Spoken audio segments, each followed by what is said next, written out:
फ़लस्तीनी जंग बंदी से खुश हैं। हमारे मुल्क में पुरतशद्दुद एहतजाज हो रहे हैं। इनसे पूछें कि एहतजाज का मकसद फ़लस्तीन था या कुछ और। वफाकी वज़रा एक जमात के पुरतशद्दुद एहतजाज पर बरस पड़े। अतातारर बोले कि मुआज़िब ममालिक में पुरअमन एहतजाज होते हैं। इनको ये हक किसने दिया कि वो सरकारी और निजी इमलाक को नुकसान पहुँचाएँ।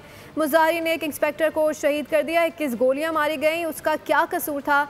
वज़ीर दाखिला मोहसिन नकवी ने कहा कि मुजाहिरीन से आखिरी वक्त तक मुज़ाकरात करते रहे। लब्बैक या रसूलुल्लाह सल्लल्लाहु अलैहि वसल्लम का नारा हम सब का है। कार्रवाई सिर्फ पुरतशद्दुद मुजाहिरीन के खिलाफ की गई।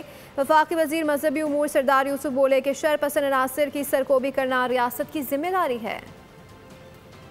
फ़लस्तीन का मसला हल हो रहा हो, पूरी दुनिया के अंदर एक उसका जश्न मनाया जा रहा हो, वो अल्लाह ताला का शुक्र अदा कर रहे हो। पूरी दुनिया में एहतजाजी मुजाहरे हुए, यूरोप के शहरों के अंदर एहतजाजी मुजाहरे हुए, कहीं हमने देखा कि एक पत्ता नहीं टूटा। पाकिस्तान के अंदर TLP जब निकली बाहर फ़लस्तीनियों के मामले पर एहतजाज करने के लिए, निजी और सरकारी इमलाक को नुकसान पहुंचाएं, उस SHO जब उसको गाड़ी से उतार के 21 गोलियां मारी गई, मुझे सिर्फ कोई ये बता दे कि उस बेचारे का कसूर क्या था। उस मुज़ाकरात उनसे उनके निकलने से पहले से लेके आखिरी मिनट तक होते रहे। उनसे पूछें कि क्या उनकी कॉज फ़लस्तीन थी। वो लिस्ट आप देखें जिसमें उनकी शर्त है कि ये फ़लाँ कातिल है, इसको जेल से रिहा कराया जाए। क्या ये रैली जो थी वो फ़लस्तीन के लिए थी या उन लोगों की रिहाई के लिए थी। लबैक या रसूलुल्लाह सिर्फ उनके लिए नहीं है, लबैक या रसूलुल्लाह हम सारे जो चारों खड़े हुए हम सब के लिए।